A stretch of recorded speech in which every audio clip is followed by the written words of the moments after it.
Bienvenue à toutes et à tous. Je voulais juste faire donc un petit point d'abord de présentation sur ce master. Et puis ensuite, l'idéal, c'est quand même qu'on échange ensemble parce que je suis là pour répondre à vos questions.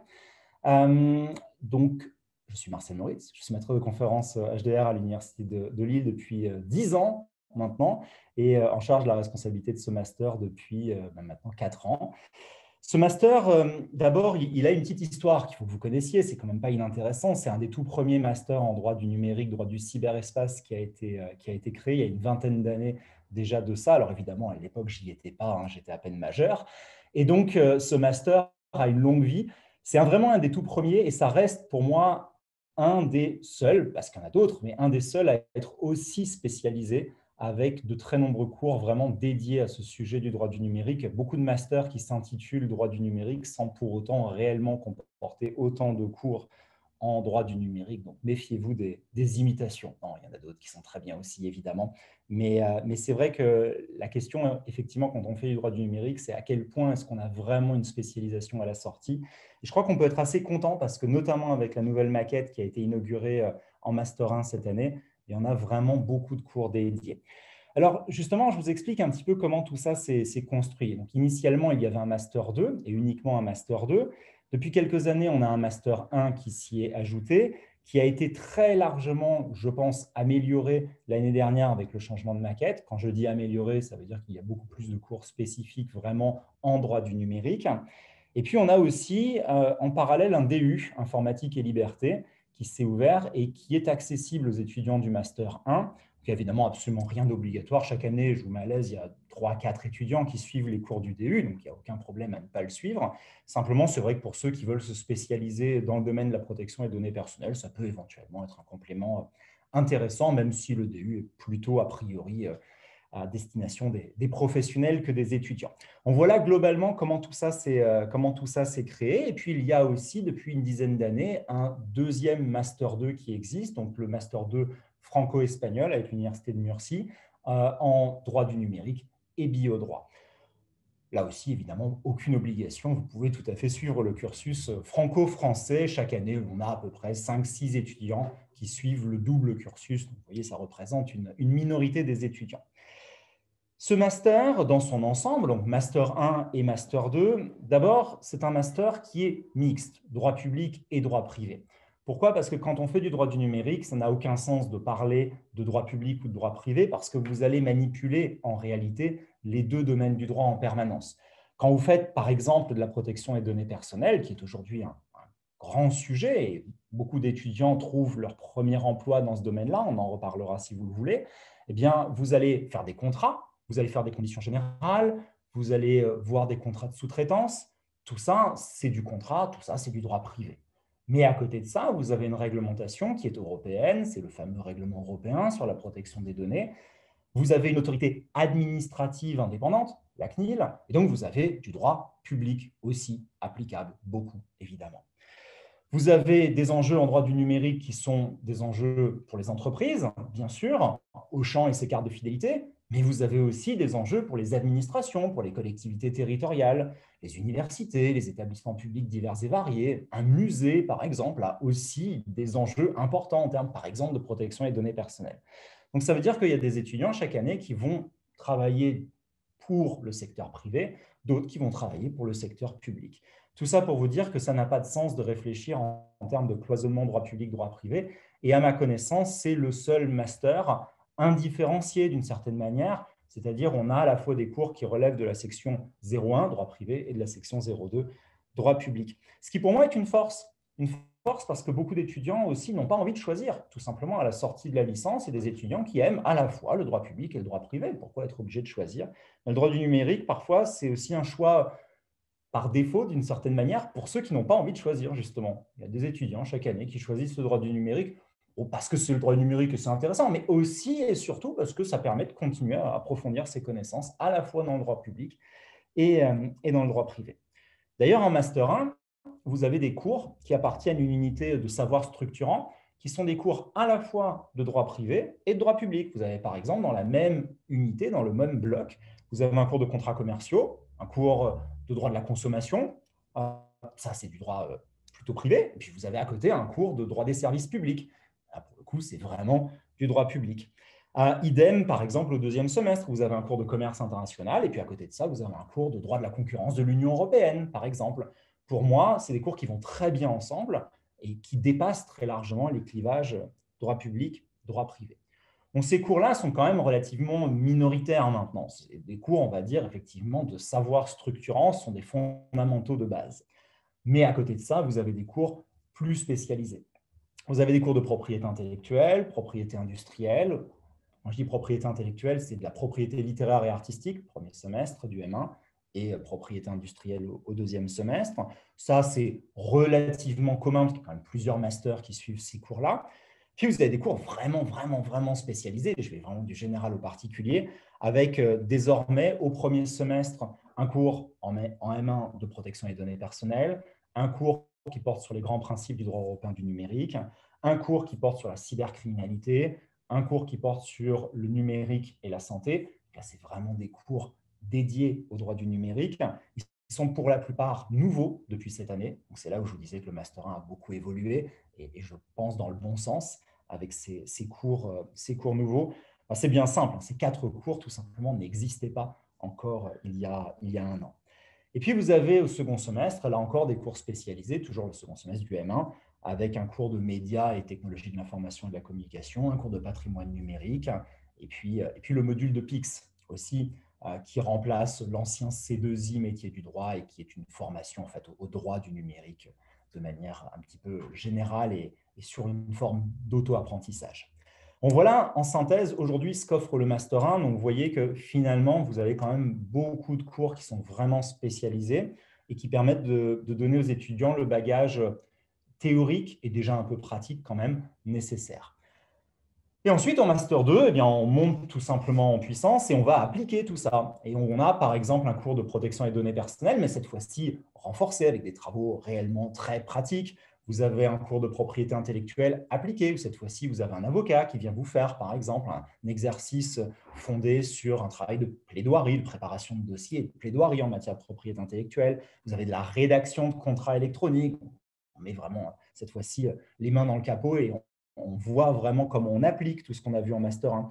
Vous avez un cours de ethical hacking, donc là aussi, ça résonne par rapport au cours de cybercriminalité du Master 1. En Master 1, on a un cours, entre guillemets, relativement général, même s'il n'est pas forcément théorique, il est fait par un substitut du procureur, donc quand même quelque chose d'assez pratique, mais un cours qui est relativement général. Et puis, vraiment, en Master 2, mais on va aller appliquer ça avec un ethical hacker qui va vous expliquer quels sont les outils, par exemple, de pen test, penetration test, etc.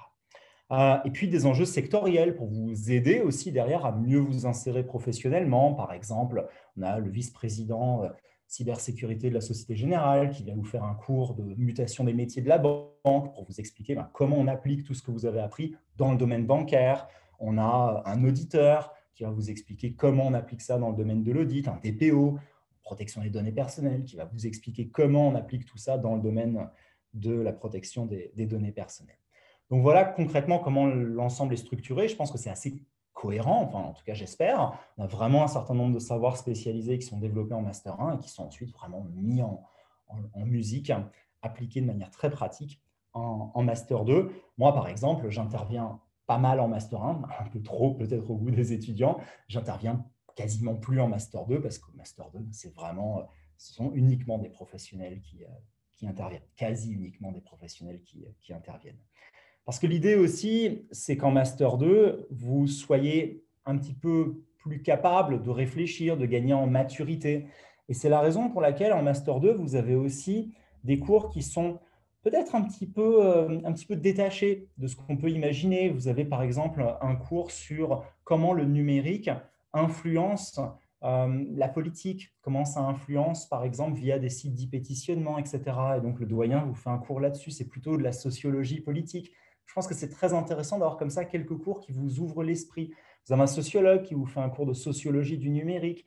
Le droit ne peut pas être analysé uniquement d'un point de vue technique. C'est bien d'apprendre, par exemple, à faire un protocole en termes de protection des données personnelles, mais c'est encore mieux, je crois, de comprendre comment tout ça est construit et comment tout ça va aussi évoluer dans les années à venir.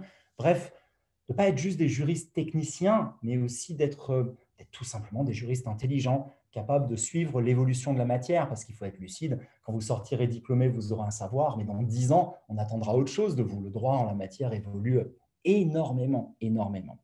Donc voilà, l'idée, c'est de faire de vous des juristes intelligents. C'est pour ça qu'en Master 2, on a aussi, par exemple, un mémoire collectif qui est fait par les étudiants au premier semestre, un mémoire individuel au deuxième semestre. L'idée, c'est vraiment de vous faire beaucoup réfléchir et travailler aussi souvent par vous-même, y compris en groupe, parce que ça, c'est une faiblesse. On ne fait peut-être pas assez travailler les étudiants en groupe. Voilà, un stage facultatif en M1, un stage obligatoire en M2, 2 mois de stage en M2, mais beaucoup d'étudiants aujourd'hui ont des contrats pro de plus en plus. Je pense que c'est une excellente chose.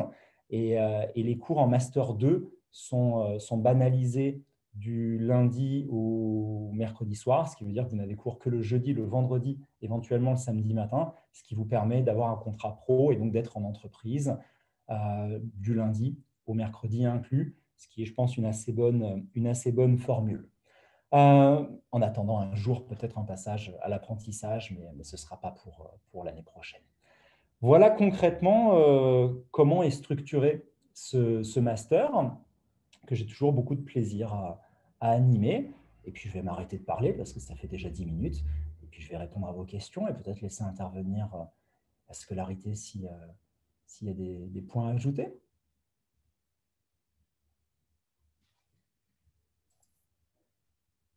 À mon niveau, rien de particulier à ajouter. Si les étudiants ont des questions. Voilà, je suis surtout là pour répondre à vos questions, c'est le but.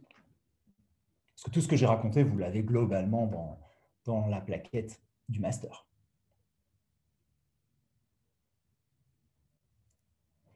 Alors, qu'est-ce qu'on regarde au niveau des candidatures en master? On regarde évidemment le niveau global de l'étudiant. Ça, c'est évidemment important.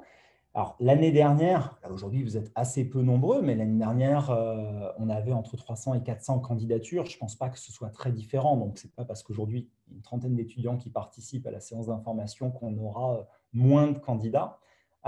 Et donc, effectivement, si on a entre 300 et 400 candidats, ben, heureusement, j'ai envie de dire, on peut sélectionner. C'est plutôt une bonne chose. On regarde évidemment donc les notes. Ça compte forcément. Et puis, on regarde aussi beaucoup la lettre de motivation. Elle compte énormément. Votre projet, si vous en avez déjà un, votre projet d'études et votre projet professionnel, la cohérence du tout.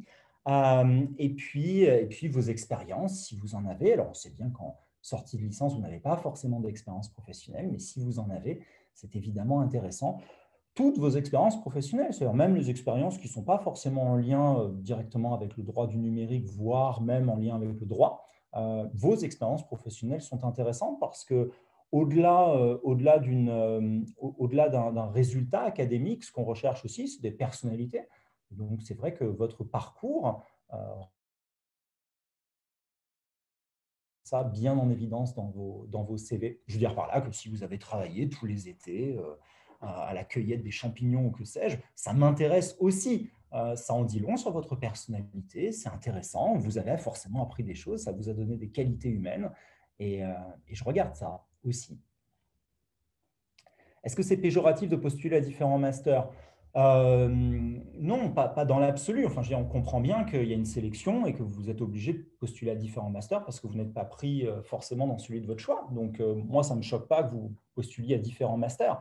Maintenant, c'est vrai que si vous postulez dans une dizaine de masters différents, il faut se poser la question de savoir si vous êtes vraiment, vraiment motivé. Mais je crois que de toute façon, vous avez une limitation, me semble-t-il, du nombre de candidatures. Mais Violaine Sanders pourra éventuellement nous le confirmer. Je crois que vous avez une limitation du nombre de candidatures possibles.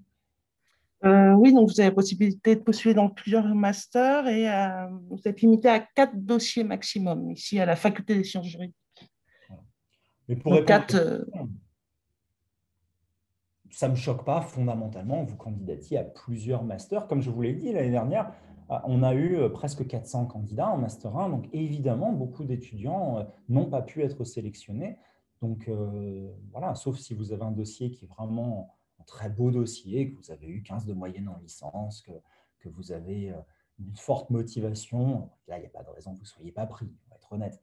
Mais si vous avez un dossier, on va dire, un petit peu limite, il n'y a rien de choquant à candidater dans plusieurs masters. Est-ce que ça ferme des portes? Alors non, moi je ne crois pas que ça ferme des portes. Ce n'est pas pour vendre le master, vous l'aurez compris, on ne manque pas vraiment de candidats, donc je ne vais pas, voilà, je vais pas faire le vendeur de tapis. Non, je suis assez convaincu de ce que je vous dis, y compris parce que c'est une matière que je pratique à côté comme professionnel. Je ne crois pas que ça vous ferme des portes. Je crois qu'au contraire, vous gardez pas mal de portes ouvertes parce qu'en réalité, avec un diplôme en droit du numérique, vous pouvez exercer de très nombreuses professions.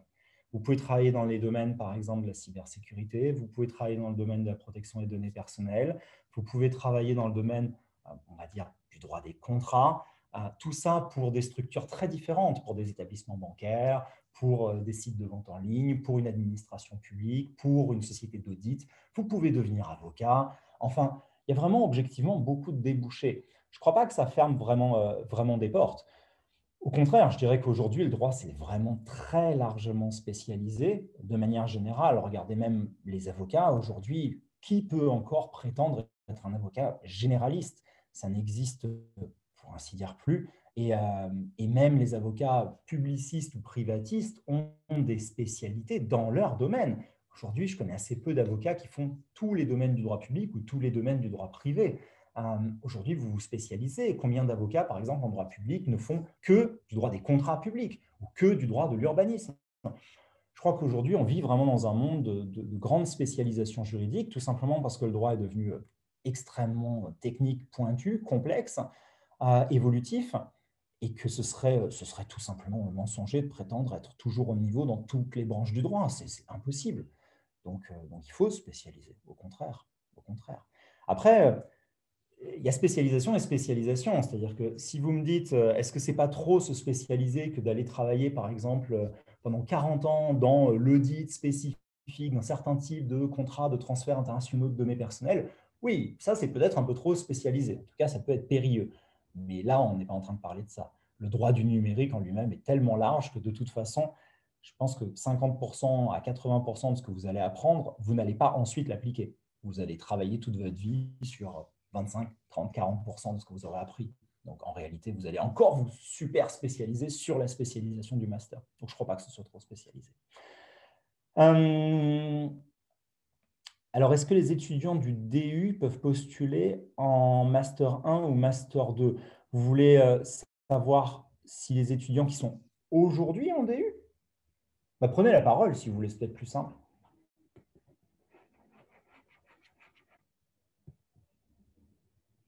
Parce qu'aujourd'hui, si vous êtes en DU, effectivement, c'est que vous êtes déjà en Master 1 ou en Master 2, mais vous ne pouvez pas être en DU sans avoir déjà votre licence. Le principe, effectivement, c'est que dans ce cas-là, vous êtes sur une réorientation, si je comprends bien. Donc, vous avez déjà un Master 1 en cours et vous allez éventuellement vous réorienter vers le Master 1 droit du numérique. C'est possible, effectivement, de le faire. C'est possible de le faire. Maintenant, il faut être honnête, c'est vrai que la priorité n'est pas donné forcément à des étudiants qui sont en réorientation et qui ont déjà eu un Master 1 par ailleurs. Je pense pouvoir dire sans trop m'impliquer que la priorité est quand même aux étudiants fraîchement, entre guillemets, diplômés de licence plutôt que les étudiants qui sont en reconversion de changement de Master 1. C'est un peu dommage de refaire un Master 1 quand vous avez déjà validé un Master 1 par ailleurs. En quel cas, éventuellement, on peut envisager peut-être une candidature directe en Master 2, mais après, c'est une question de niveau. Je ne sais pas si ça répond complètement à la question. Mais...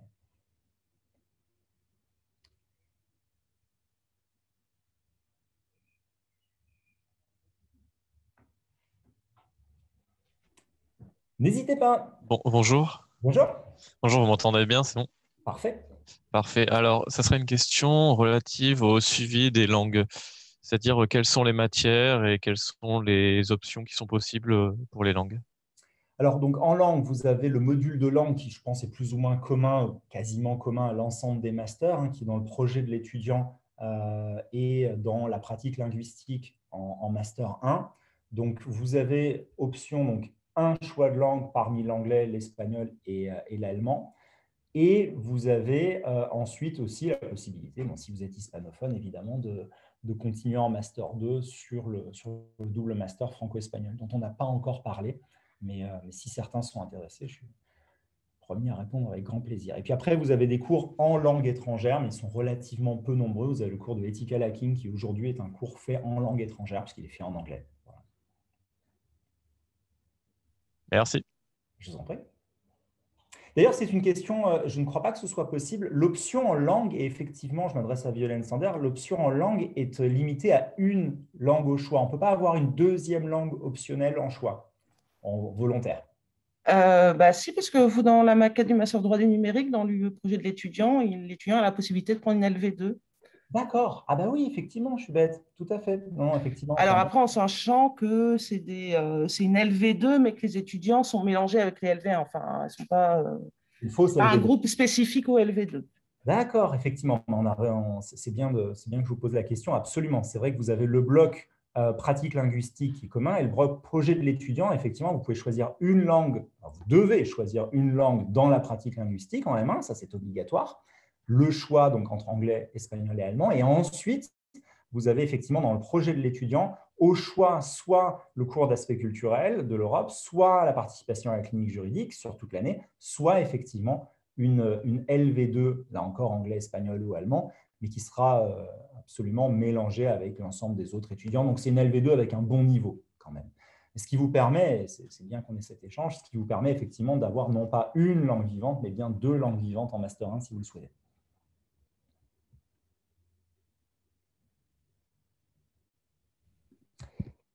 Alors, il y avait sinon une question sur les matières à privilégier. Alors, moi, je n'ai pas de prérequis, en fait, en termes de matière, parce que comme vous l'aurez compris, le Master 1 et le Master 2 sont des masters indifférenciés de droit public, droit privé. Donc, je n'ai absolument pas de prérequis en licence. Non, réellement, vous pouvez avoir choisi les matières de votre choix, ça m'est complètement égal. Donc, l'essentiel, c'est plutôt la qualité des résultats plutôt que les matières choisies, puisque finalement, j'ai envie de dire que le bagage culturel, juridique qu'on vous donne en licence, à la fois en droit public et en droit privé, toutes les matières sont pertinentes. Donc, pas de problème de ce côté-là. Donc ensuite, si vous choisissez le double master, donc en master 2, vous avez au premier semestre les mêmes cours, quasiment les mêmes cours, en fait à un cours près, vous avez les mêmes cours que les étudiants qui font le master 2 classique français. Donc vous allez suivre des cours en droit du numérique spécialisés au cours du semestre 1. Et ensuite, au semestre 2, vous allez donc suivre les cours à l'Université de Murcie, cette fois-ci des cours en biodroit. Alors, d'abord, peut-être une petite parenthèse, pourquoi du biodroit et quel est le lien avec le droit du numérique? Il faut savoir qu'en droit du numérique, on a beaucoup de droits de la personnalité. Protection des données personnelles, par exemple, c'est un droit de la personnalité. Et ces droits, en réalité, sont très inspirés, très largement inspirés de ce qui existe depuis maintenant un quart de siècle dans le domaine de la bioéthique et du biodroit. Donc, finalement, il y a, au moins philosophiquement, d'énormes points communs entre le droit du numérique et la bioéthique, le biodroit. D'où la pertinence de vous former sur ces deux domaines. Alors, c'est évidemment une formation qui, du coup, est peut-être un petit peu plus théorique que pratico-pratique, au second semestre, en tout cas, à Murcie. Mais je crois que c'est très intéressant, justement, en termes d'ouverture d'esprit et de compréhension de ces matières. Puis, il y a des étudiants qui décident aussi, tout simplement, de continuer à travailler ensuite dans le domaine plutôt du biodroit. Il y a beaucoup de points communs. Il y a l'aspect, par exemple, protection des données de santé. Il y a l'aspect intelligence artificielle dans le domaine de la santé, robotique et santé. Il y a beaucoup de liens, en réalité, entre ce qu'on fait à Lille et ce qu'on peut faire à Murcie. Donc, les cours sont suivis directement à Murcie au second semestre, absolument. En général, les étudiants partent fin janvier et les cours ont lieu jusqu'au mois d'avril. Les étudiants souvent restent d'ailleurs pour faire un stage à Murcie, s'ils le souhaitent, et reviennent souvent en mai ou en juin. Voilà. Les étudiants disposent à la fin de ce double master, il ne faut pas l'oublier, de 2 diplômes de master. Donc, c'est vraiment un double master. Vous êtes titulaire d'un master 2 français et d'un master 2 de l'Université de Murcie, donc un master 2 espagnol, ce qui vous permet d'avoir 2 diplômes de master 2 européens. Ça, c'est toujours un plus significatif. Je continue de répondre à vos questions. Donc, les cours, donc j'ai répondu, sont directement suivis à Murcie. Alors, hors pandémie, évidemment, en ce moment, les cours sont en ligne, mais ça n'empêche pas que les étudiants sont cette année tous à Murcie. Donc, ils sont à Murcie, ils sont semi-confinés à Murcie, mais ils suivent les cours à Murcie largement en ligne, malheureusement, pour l'instant.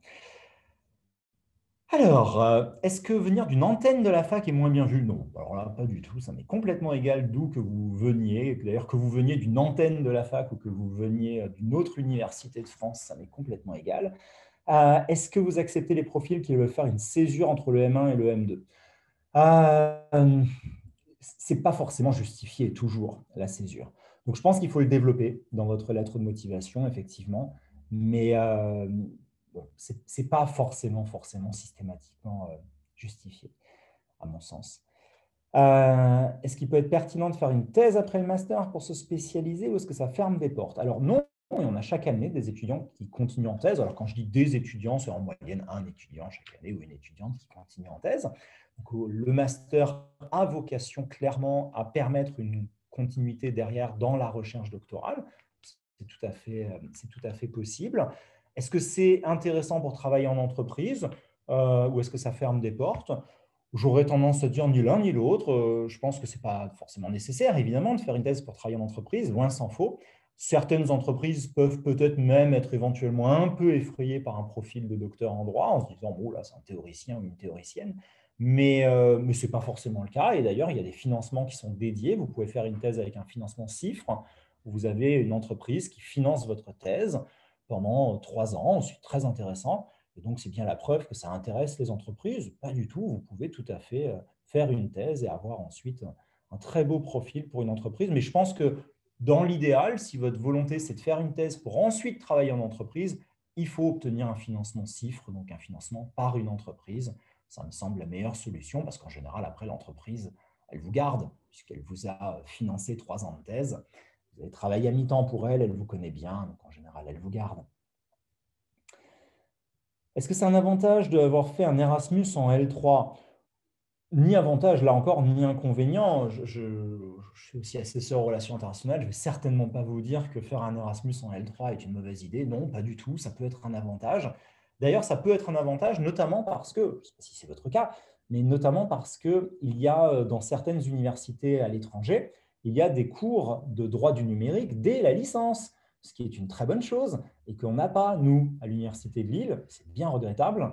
Donc, si vous avez la chance en Erasmus d'avoir fait suivi des cours en droit du numérique, bah, tant mieux, par exemple. Ça, c'est un vrai atout dans votre CV. Donc là, il faut le mettre, il faut bien le souligner dans votre lettre de motivation. Donc, au contraire, ça peut être un avantage. Ça dépend toujours de la même chose. Ça dépend un petit peu des matières que vous avez choisies, de vos résultats. Voilà, c'est tout. Mais c'est plutôt une bonne chose d'être parti à l'étranger en licence 3. Même si c'est pour avoir fait des cours en ligne avec de l'enseignement à distance. C'est quand même intéressant. Est-ce que c'est difficile de trouver un contrat pro pour le M2? De moins en moins difficile.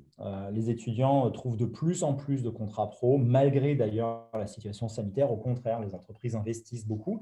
Et puis, on est en train de créer une association des étudiants et anciens étudiants. Là aussi, ça va aider dans les mois et dans les années à venir pour créer un réseau.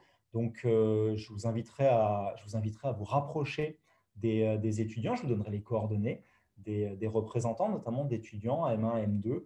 Et je pense que c'est de plus en plus facile de trouver un contrat pro. Alors, je n'ai pas les chiffres en tête, mais de mémoire, on a une petite dizaine de contrats pro cette année en M2, ce qui est plutôt une bonne performance, une très bonne performance.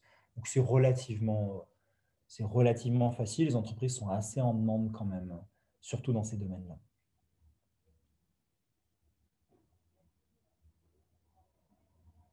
Y a-t-il d'autres questions? Est-ce que les 3 années sont prises en compte? Oui, évidemment, les 3 années sont prises en compte. La L3 est particulièrement importante. C'est la dernière année d'abord. Et puis c'est une année où vous avez normalement un petit peu plus de bagages. On demande un petit peu plus de choses à un étudiant de L3. Mais sincèrement, les 3 années sont prises en compte. Voilà. Est-ce que si vous avez redoublé, c'est vraiment péjoratif? Je pense que ça peut arriver de redoubler. On peut avoir des accidents de parcours. Je crois que c'est important de le justifier et de l'expliquer dans la lettre de motivation. Et puis surtout, ce que je regarde et qui m'intéresse, c'est comment vous vous êtes relevé d'une certaine manière. C'est-à-dire qu'on peut avoir un accident en L2, on peut redoubler sa L2 et réussir avec 14 de moyenne l'année d'après, parce qu'on a eu des problèmes personnels, familiaux, de santé ou autres, ou tout simplement parce qu'on manquait de maturité et qu'on s'est dit, ben mince, finalement, il faut que je me mette au boulot. Non, en soi, redoubler n'empêche pas d'accéder au master. C'est vraiment juste une question de savoir comment vous avez réagi. Encore une fois, si vous avez redoublé et qu'après, si vous avez redoublé par exemple votre L1 et que la deuxième année de L1, vous avez réussi avec 10 de moyenne et que les années suivantes, vous avez à nouveau redoublé et vous avez eu 10 de moyenne l'année d'après, bon, bah, évidemment, ce n'est pas un très, très, très, très bon profil, on va dire. Si vous avez redoublé une année et que vous êtes bien relevé, pourquoi pas? Combien de places sont disponibles? Eh bien, entre 20 et 25. Entre 20 et 25 places, puisqu'on n'a plus de sélection en entrée de M2. Et comme on n'a plus de sélection en entrée de M2, eh bien, il faut qu'on ait un nombre de candidats qui sont, on va dire, acceptables. On part du postulat que si vous êtes admis en M1, vous serez ensuite en M2. Donc, si on prend, on va dire, par exemple, 22 personnes en M1, on part du principe qu'on en aura probablement aussi 22 en M2. Sincèrement, la sélection l'année dernière a été pour la première fois une sélection assez exigeante. Les années précédentes, c'était moins le cas. Mais cette année, la sélection a été assez exigeante. Et sans me tromper, je crois qu'on a 0 redoublant a priori d'après les résultats du premier semestre, ou peut-être 1 redoublant. Donc en tout cas, clairement, il n'y a plus vraiment de risque à ce niveau de sélection que vous ratiez votre M1. En tout cas, on part du principe qu'a priori, vous allez réussir votre M1 et que vous serez du coup en M2. Et comme en M2, je pense que ce n'est pas une très bonne idée d'avoir plus de 23, 24 étudiants, eh bien, on a à peu près le même nombre d'étudiants en Master 1. Voilà. Ce qui explique aussi au passage, je vous le dis tout de suite, ce qui explique aussi au passage qu'il y a des possibilités que vous soyez en liste complémentaire. Donc, ne vous inquiétez pas, la liste complémentaire, c'est aussi un outil qu'on met en place parce que le but au moment de la sélection, il faut que vous compreniez que quand on a 400 dossiers, si je dis oui, par exemple, à 80 étudiants, je prends un risque énorme que sur les 80, il y en a 40 ou 50 qui disent oui aussi et qui viennent effectivement. Et on ne peut pas se retrouver avec 40 ou 50 étudiants en Master 1. Donc, ça veut dire que je vais vraiment sélectionner, si vous voulez, en admis uniquement les profils sur lesquels vraiment on a 0 doute et qui sont de très bonne qualité. Et j'en mets pas mal souvent en liste complémentaire, ce qui permet ensuite d'arriver effectivement, au fur et à mesure, en ouvrant la liste complémentaire, à notre effectif de entre 20 et 25 étudiants. Donc, il est tout à fait possible que vous soyez sur liste complémentaire. Ça ne veut pas dire que vous avez forcément un mauvais ou un profil médiocre. C'est juste qu'il faut arriver au final à 25 étudiants maximum et que la liste complémentaire, c'est un outil pour y parvenir. Parce qu'on a aussi, il faut que je vous le dise, on a aussi des candidats qui viennent d'autres universités. Donc, concrètement, par exemple, je vais vous donner une illustration. À Paris 1, par exemple, il y a un master en droit du numérique. Et chaque année, j'ai des CV, des dossiers d'étudiants de Paris 1, qui sont parfois, pas toujours, qui sont parfois très bons candidats. Il est évident que si j'ai un candidat de Paris 1 qui a 15 ou 16 de moyenne, je ne peux pas lui dire non pour le master de Lille. Donc, je vais lui dire oui. Je vais lui dire oui, mais je sais aussi qu'il a probablement candidaté, il ou elle, à Paris 1, et que très vraisemblablement, vu la qualité de son dossier, il sera pris à Paris 1, à Paris 2, et que réellement, enfin, sauf à avoir une folle envie de Welsh, il ne viendra probablement pas à Lille. Donc, j'aurai vraisemblablement là un étudiant à qui je vais dire oui, mais qui ne viendra pas. Donc, c'est aussi la raison pour laquelle je suis obligé d'ouvrir la liste complémentaire assez largement, parce que je sais que j'ai des étudiants à qui je vais dire oui, mais qui ne viendront probablement pas. Mais ça, c'est vrai pour tous les masters. Voilà, avoir raté son S5, est-ce que c'est rédhibitoire? Moi, j'ai envie de dire, ça dépend comment vous vous relevez, c'est toujours la même chose. Sur le principe, c'est mal engagé, si vous voulez. Mais comment est-ce que vous vous êtes relevé? Voilà, c'est ça la vraie question.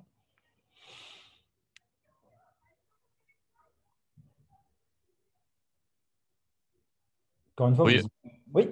Oui, rebonjour. C'était une question donc par rapport au distanciel et au Covid, parce que vu le contexte, je pense que ça risque de continuer l'année prochaine. Comment se sont passés les cours cette année par rapport à ça? Les cours cette année se sont passés comme vous les avez eus vous aussi, c'est-à-dire en distanciel pour le Master 1 comme pour le Master 2 d'ailleurs, sauf pendant cette petite période qu'on a tous connue, on a pu être en présentiel ou en semi-présentiel, on va dire. Globalement, j'ai envie de dire que ça s'est plutôt pas trop mal passé. Plutôt pas trop mal passé parce que le nombre d'étudiants est relativement limité. Dans de nombreux cours, vous êtes assez peu nombreux. Je veux dire par là que, pour parler des cours que je connais et que j'assure, droit des médias et nouvelles technologies, grand principe du droit européen du numérique, patrimoine numérique, sont les 3 cours que j'assure au Master 1. Je vous ai dit que les étudiants me voyaient beaucoup au Master 1, une indigestion à force. Ce sont des cours qui sont mutualisés, mais qui sont mutualisés uniquement avec un autre Master à chaque fois. Ce qui veut dire qu'en synthèse, on a à peu près 50 étudiants. Ce qui veut dire que réellement, assidus à la visio, on a entre 30 et 40 étudiants. Le cours étant enregistré, quand même des étudiants qui le suivent en différé aussi. Ça permet d'assez bien participer finalement via le chat. Enfin, voilà, ce n'est pas l'idéal évidemment, mais globalement, ça s'est plutôt pas trop mal passé. En Master 2, c'est encore mieux dans le sens où les étudiants sont vraiment peu nombreux, une vingtaine d'étudiants. Donc, ça permet quand même aussi une assez bonne interaction. Alors, le fond de ma pensée, c'est que c'est jamais aussi bien évidemment qu'un cours en présentiel, ça c'est sûr, mais j'ai envie de dire que ça s'est plutôt pas trop mal passé. Après, je partage pas tout à fait votre pessimisme. J'ose quand même espérer que l'année prochaine, on puisse avoir des cours en présentiel. À titre personnel, en tout cas, j'y crois. Je me trompe peut-être, mais j'y crois. Je pense que l'année prochaine, on pourra reprendre des cours en présentiel. J'ai quand même bon espoir. Et aussi les épreuves, parce que je vois qu'en fonction des facs, les épreuves ne sont pas du tout les mêmes. Là, en ce moment, vous voulez dire en distanciel? Oui, c'est ça. Il y en a qui sont en présentiel avec des oraux et d'autres qui sont tout en distanciel. C'est pour ça que je Alors demande. là, pour le coup, on a des enseignements et des examens en distanciel. Et après, c'est chaque enseignant qui choisit ses modalités d'évaluation, sachant que certains choisissent des oraux, d'autres choisissent des écrits dits synchrones, donc sur une durée de temps limitée qui est la même pour tous. D'autres choisissent des écrits asynchrones, où vous avez un devoir à rendre. Voilà, donc ça dépend, effectivement. Ça dépend, mais globalement, on est tous d'accord pour dire que ce n'est pas des modalités d'évaluation parfaites, mais qu'on fait au mieux. Et les étudiants, je crois, sont aussi consultés et impliqués dans le processus. Enfin, moi, j'ai demandé à mes étudiants, par exemple, s'ils préféraient un oral ou un écrit d'une heure en patrimoine numérique. À ma grande surprise, la majorité préférait un écrit. Je pensais qu'ils préféreraient un oral. Bon, voilà, et puis on fait comme ça, et ça se passe plutôt pas trop mal. Voilà. Même si on est d'accord pour dire que ce ne sont pas des modalités d'évaluation normales. Je vous remercie pour ces informations. Le cours de nouveaux enjeux de la propriété intellectuelle, eh bien, c'est un cours donc, de procès simulé sur 20 heures fait par une avocate donc, qui est spécialiste en propriété intellectuelle. Donc, l'idée, c'est de traiter des dossiers de propriété intellectuelle et arriver à un procès simulé avec une audience.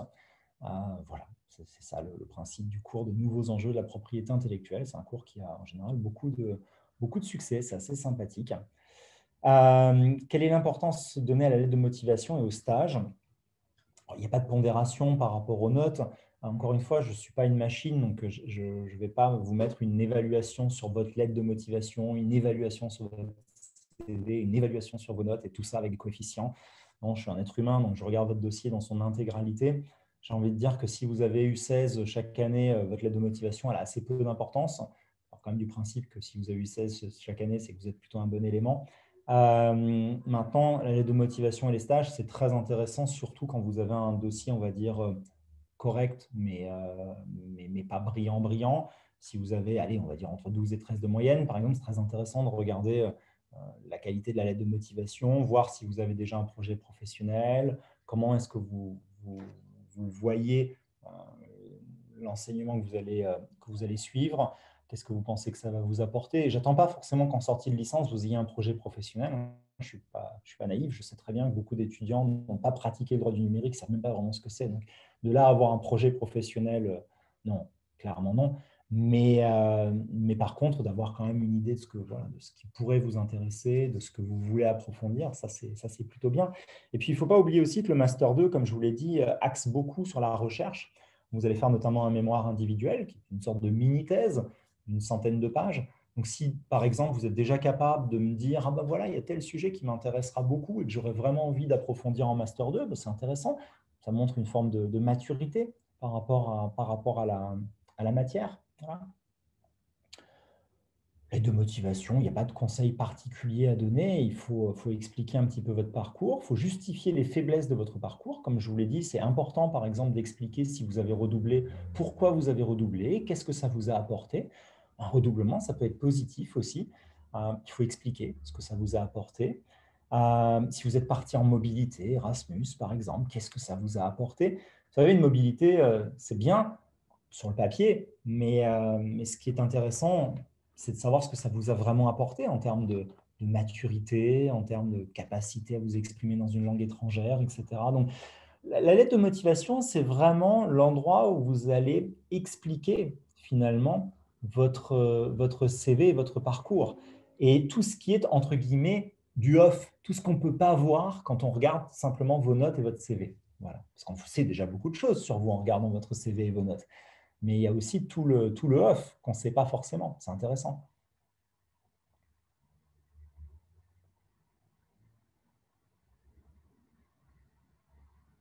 Comme je vous l'ai dit, on recrute aussi des personnalités. C'est très important. Il ne faut pas oublier que derrière, en Master 2, vous allez souvent être en contrat pro, vous allez travailler dans des entreprises, vous allez être au contact de professionnels. Quasiment tous les cours sont assurés par des professionnels.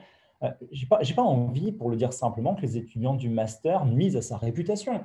On attend de vous d'être de bons étudiants, de bons juristes, mais aussi d'être des gens curieux, des gens polis, des gens qui ont un certain savoir-être. C'est très important, ça, très important. Et ça, on peut le voir dans la lettre de motivation.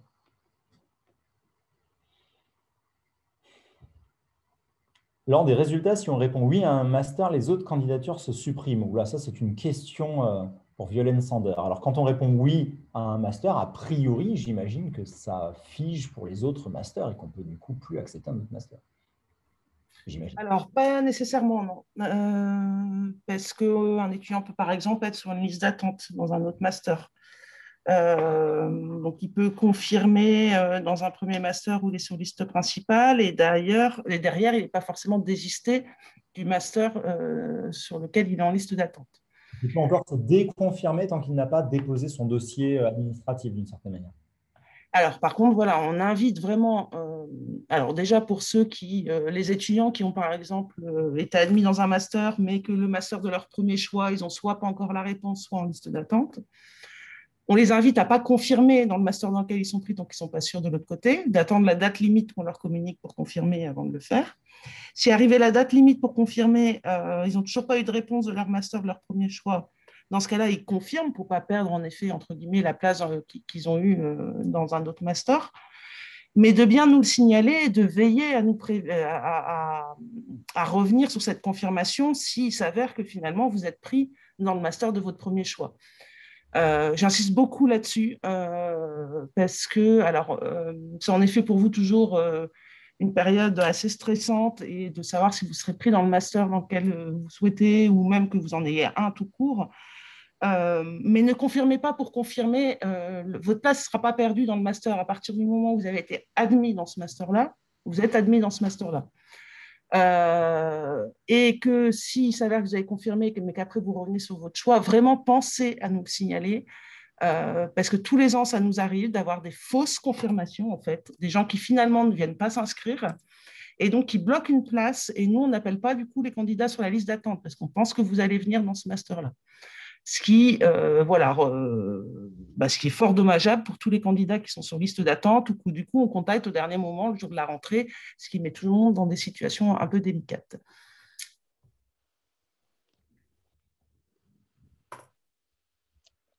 Alors, les taux d'insertion. Alors ça, c'est toujours la question, elle est légitime, à laquelle j'ai bien du mal à répondre pour la simple et excellente raison que, alors je vais pas dire du mal là publiquement et en plus de manière enregistrée de ceux qui sont en charge de calculer les taux d'insertion, c'est très compliqué objectivement. On a des retours qui sont très partiels et ce n'est pas uniquement sur ce master, c'est sur je crois, tous les masters. On a des retours de taux d'insertion qui sont assez peu précis.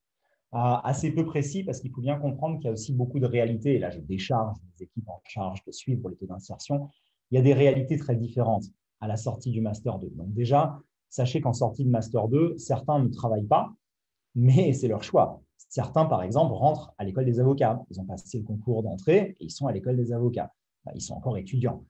Pour autant, on ne peut pas vraiment considérer qu'ils sont en échec professionnel. Ils vont passer le CAPA et réussir et devenir avocat. Donc ça, c'est quand même pas vraiment quelque chose de significatif. D'autres continuent en thèse. Là aussi, ils continuent, ils sont étudiants, mais pour autant, c'est un choix de leur part et on ne peut pas vraiment dire que ce soit un loupé professionnel en termes d'insertion.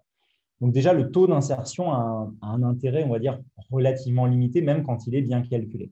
Et là, en l'occurrence, je n'ai pas de chiffre précis. Donc, je peux simplement vous dire ce que je sais, moi, de mes étudiants, parce que je le vois et j'échange avec mes étudiants. Beaucoup d'étudiants qui sont en contrat pro, globalement, restent dans leur entreprise ou trouvent un autre travail dans une autre structure très facilement. Donc, le contrat pro est quand même plutôt un bon gage d'insertion professionnelle.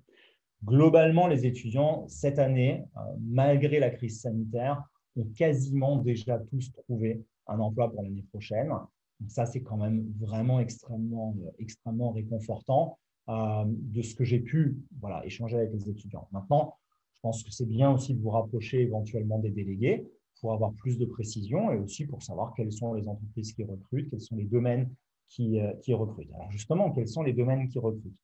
Aujourd'hui, il est clair que même si le RGPD a déjà 3 ans, la protection des données personnelles, c'est vraiment le domaine dans lequel c'est le plus facile de trouver un job, notamment dans les domaines de l'audit et des DPO externes, protection des données personnelles en conseil et en audit. Voilà, c'est vraiment clairement le domaine dans lequel on n'a pas de mal à trouver un boulot. On n'a pas de mal à trouver un boulot, même si derrière, il y a un certain nombre peut-être de défauts. Parfois, les tâches sont un peu répétitives. Les salaires de recrutement ne sont pas forcément à la hauteur de ce que veulent les étudiants. C'est parfois autour de 2 000 € par mois. Et les étudiants estiment parfois à raison que ce n'est peut-être pas forcément assez. Donc voilà, globalement, ça, c'est vraiment là où ça recrute le plus. Par contre, avec votre bagage, vous êtes capable de faire beaucoup d'autres choses. Vous êtes capable de passer le barreau, évidemment, mais vous êtes aussi capable de devenir juriste en droit du numérique, ce qui est bien plus large que simplement la question de la protection des données personnelles. Donc, rédiger des contrats de licence informatique, s'occuper de la cybersécurité d'une entreprise, faire des contrats sur l'audit, tout ça, c'est des choses qui sont évidemment extrêmement intéressantes et pour lesquelles vous êtes plutôt bien préparé. Donc moi, j'ai envie de dire qu'il y a des métiers du droit du numérique dans sa plus grande globalité, et pas que de la protection des données personnelles, qui sont très intéressants. Très intéressants. Et aujourd'hui, dans le domaine ici, vous avez des grandes structures qui recrutent, puisqu'on a la chance quand même dans la région d'avoir à la fois beaucoup d'assureurs, beaucoup d'établissements bancaires, beaucoup d'entreprises de la grande distribution, le groupe Auchan par exemple, et ce sont des pourvoyeurs importants de postes dans ces grands domaines. Après, moi je suis un pragmatique, si vous voulez. Je suis universitaire, j'aime la réflexion académique, je suis aussi avocat, j'essaye d'être pragmatique. Ce n'est pas un hasard, vous vous en doutez, si dans le Master 2, vous avez par exemple un cours de mutation des métiers de la banque. C'est parce que je sais que le secteur bancaire recrute beaucoup et que si vous avez eu un cours dans ce domaine-là, c'est plutôt intéressant et ça va être un élément différenciant vis-à-vis d'un CV de quelqu'un d'autre qui aura une autre formation et qui n'aura pas eu justement ce regard sur le domaine bancaire. Voilà. Donc aujourd'hui, oui, il y a d'assez nombreux domaines qui recrutent et je pense que c'est plutôt intéressant. Les grands cabinets d'audit aussi, type Deloitte, Ernst Young, etc. Là aussi, il y a un cours dédié fait par un ancien du Master 2 qui est maintenant auditeur chez Deloitte à Bruxelles. Bon, voilà, ça, c'est des sujets intéressants. Est-ce qu'on peut faire une alternance? Oui, alors à ma connaissance, il n'y a aucune difficulté. On peut faire tout à fait un contrat pro financé par un cabinet d'avocats. Oui, bien sûr, aucune difficulté. Enfin, une entreprise, n'importe quelle entreprise, y compris un cabinet d'avocats, peut vous permettre de faire l'alternance. Alors attention, par contre, je n'ai pas lu jusqu'à la fin de votre question, pas en M1, en M2, sachant qu'en M1, votre emploi du temps permet de faire des stages. Votre emploi du temps, il y a des cours tout au long de la semaine, ne permet pas de faire une alternance. Voilà. En M2, oui. En M1, non. Ou alors, vraiment, je vous le dis, parce que moi j'avais eu cette chance quand j'étais étudiant, il faut vraiment tomber sur une structure qui vous offre un stage, entre guillemets, alterné à la carte, où vraiment vous pouvez venir travailler, en gros, quand vous êtes libre. Bon, c'est rarissime. Et en plus, il faut être honnête, la charge de travail est quand même plus importante en termes de nombre d'heures de cours en Master 1 qu'en Master 2. Il y a assez peu d'heures de cours finalement en Master 2, justement pour vous permettre de faire un contrat pro. Sincèrement, en Master 1, c'est compliqué de faire une alternance ou un stage tout au long de l'année. En M2, oui, pas de problème.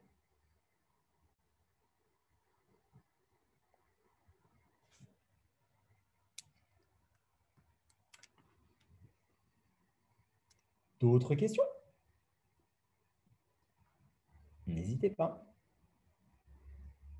Après, il sera trop tard. Les regrets sont éternels.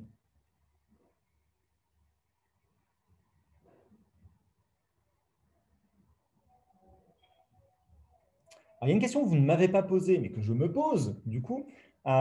C'est plus que les métiers là, maintenant, qui recrutent, c'est quels vont être les métiers dans les 20 ou 30 prochaines années, parce que vous allez, a priori, travailler dans ce domaine-là, je vous le souhaite en tout cas, pendant plusieurs décennies.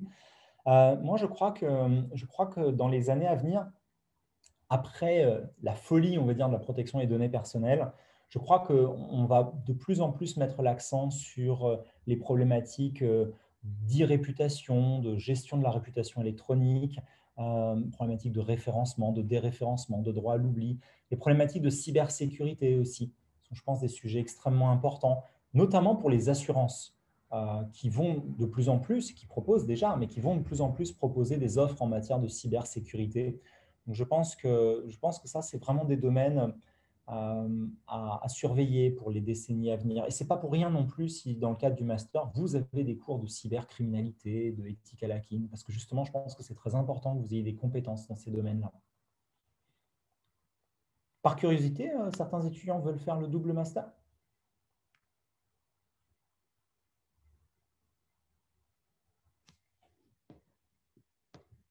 A priori, à part peut-être un étudiant tout à l'heure. Oui, 2 étudiants. OK. Bon, bah, même plus que ça. Oh, fabuleux, très bien. Donc, juste pour vous dire qu'effectivement, le double master, c'est vraiment, je pense, une formation extrêmement intéressante. Finalement, vous ratez, entre guillemets, assez peu de la formation en droit du numérique. Vous ratez un semestre qui est vraiment un semestre un peu d'ouverture. Bon, je ne dis pas que le deuxième semestre du Master 2 n'est pas important, mais finalement, rapporté au nombre d'heures de cours, on parle d'une centaine d'heures de cours, c'est rien de dramatique, mais vous vous ouvrez vers le biodroit, la bioéthique, en espagnol, à notre culture. Je pense que c'est quand même très intéressant.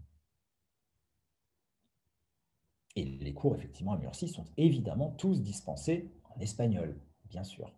C'est pour ça qu'il faut avoir un niveau correct. Alors, on exige un niveau B2, mais soyons honnêtes, il faut s'accrocher quand même. Enfin, les cours sont en espagnol et ça va relativement vite à Murcie. Rien d'infaisable, je vous rassure. Puis rien n'empêche éventuellement de perfectionner son espagnol pendant son année de M1 avant de partir ensuite en M2.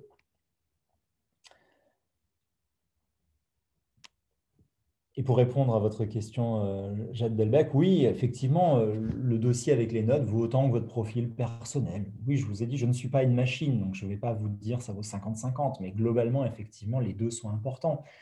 Comme je vous l'ai dit, normalement, si votre dossier, vos notes sont brillantissimes, voilà, je pense que vos notes parlent beaucoup d'elles-mêmes. Après, si votre dossier est tangent, on va dire, c'est là où la lettre de motivation devient très importante, et votre CV.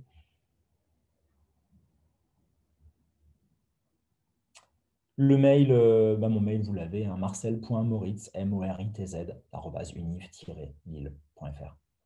marcel.moritz, @univ-lille.fr.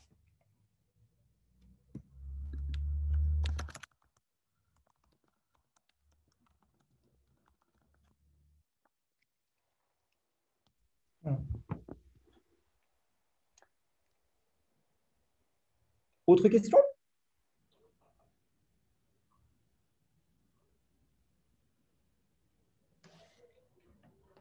Bon, j'espère avoir été exhaustif, le plus possible en tout cas.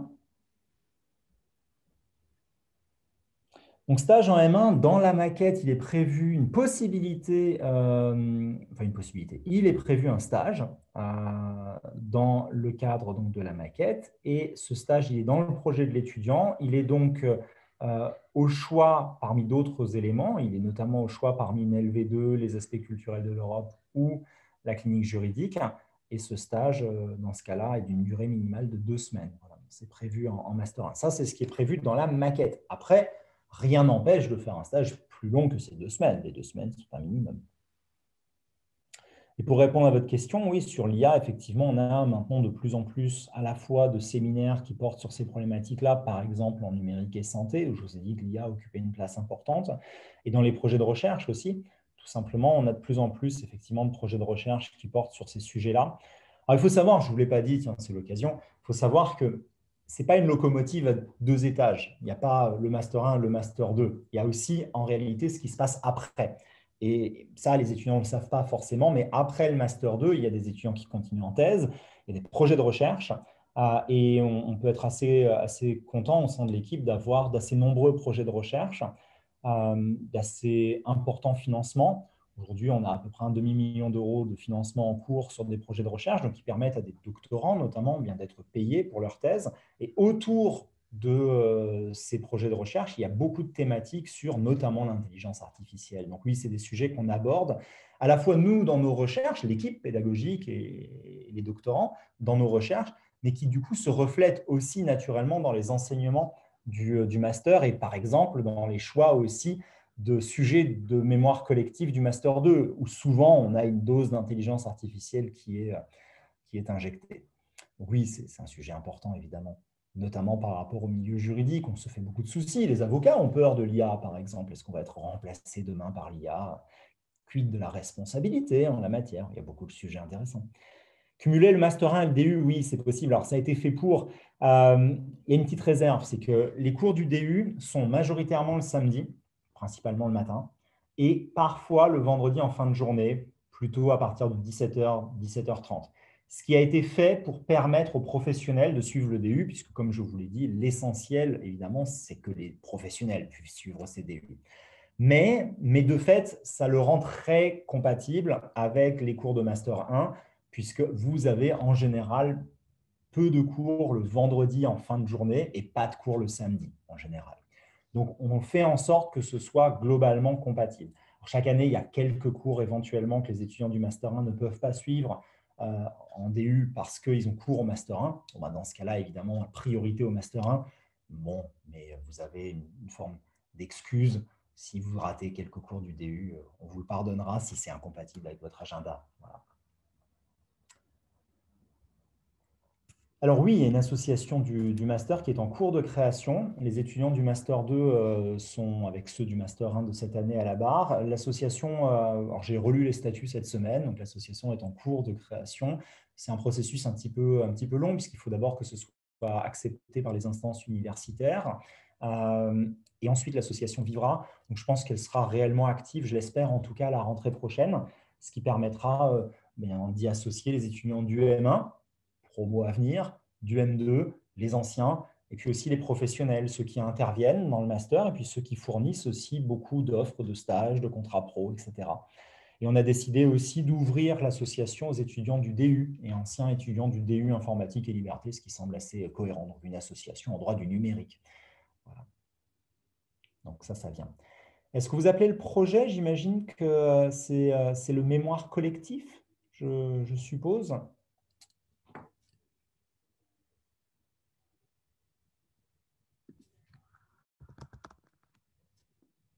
C'est ça que vous appelez le projet?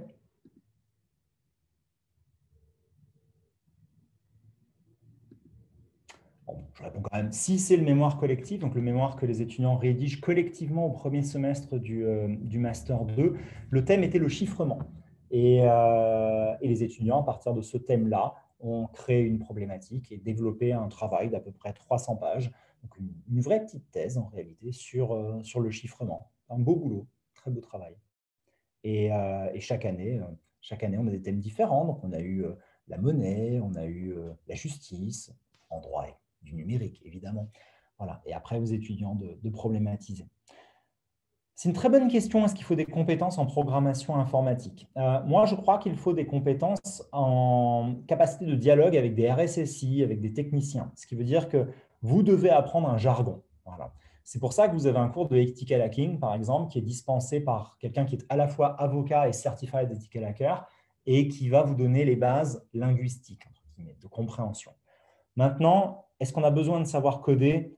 Je ne le pense pas. Je ne sais pas coder à titre personnel parce que je suis vieux, mais ça ne m'empêche pas d'être, je pense, un avocat relativement compétent en droit du numérique.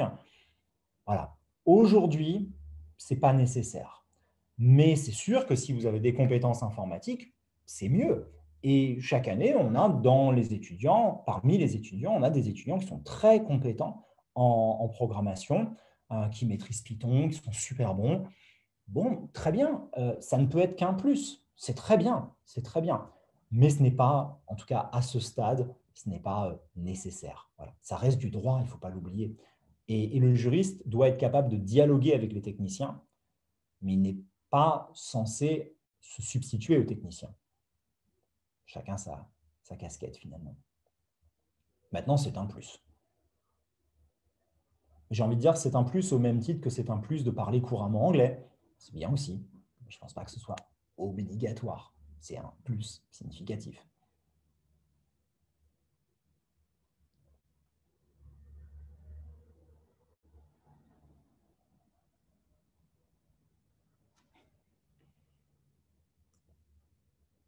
Et les compétences qui seront indispensables, comme je vous l'ai dit, je pense que dans les années à venir, on va beaucoup plus vers la cybercriminalité, cybersécurité. C'est des sujets autour desquels il va falloir être de plus en plus compétent. Je crois qu'il faut rester, alors, ça va répondre à votre question sans vraiment y répondre. Je crois que surtout dans les prochaines années, il va falloir rester agile. Agile, c'est-à-dire capable de s'ouvrir et de continuer à se perfectionner dans différents domaines du droit du numérique. Parce que, bien au contraire de ce que vous pensez peut-être, le droit du numérique, c'est très, très large en réalité. Et le risque, justement, c'est ce que je disais en début d'intervention, le risque, c'est de vous surspécialiser finalement.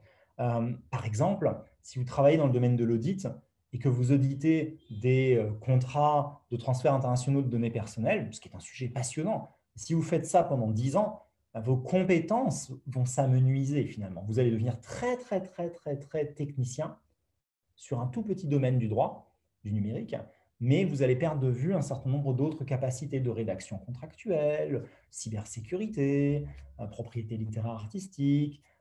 Tout ça, vous allez le perdre doucement. Et donc, je crois que ce qui est très important, c'est de rester suffisamment agile et de garder une capacité finalement assez large quand même d'intervention dans le domaine du droit du numérique. C'est pour ça que certains étudiants, d'ailleurs, maintenant se posent vraiment la question, et j'ai beaucoup discuté avec ça la semaine dernière avec les étudiants, on a pris 1 heure comme ça pour faire un point, les étudiants du Master 2, sur leur insertion professionnelle et sur leurs inquiétudes, parce qu'ils avaient tous des questions. Beaucoup d'étudiants, justement avec leur contrat pro, voient à quel point ils se super spécialisent finalement, et ça leur fait peur, et je crois qu'ils ont raison d'avoir peur, parce que trop de spécialisation fait que vous devenez peu employable, tout simplement. Alors, c'est très bien, vous vous spécialisez, vous devenez très rentable dans votre petit domaine. Oui, mais votre petit domaine, il n'est peut-être pas éternel. Et si au bout de 5 ou 10 ans, on vous licencie, qu'allez-vous faire avec votre micro-domaine de compétences? Donc, je crois que c'est important de garder un champ assez large de compétences. C'est pour ça que beaucoup d'étudiants du Master 2, alors qu'ils n'y avaient pas forcément pensé, vont maintenant passer le barreau, plutôt le CRFPA, l'examen d'entrée au barreau, à l'école du barreau, justement pour garder une pratique professionnelle diversifiée. Je crois que ce n'est pas une mauvaise idée. Bien, on a l'air d'être arrivé à épuisement des questions. Et donc, n'hésitez pas, si vous avez des interrogations, à m'envoyer une demande. Parfait. Bon, on va rendre l'antenne alors. À vous les studios. Passez une très bonne journée. Et j'espère vous retrouver peut-être l'année prochaine en M1. Qui sait?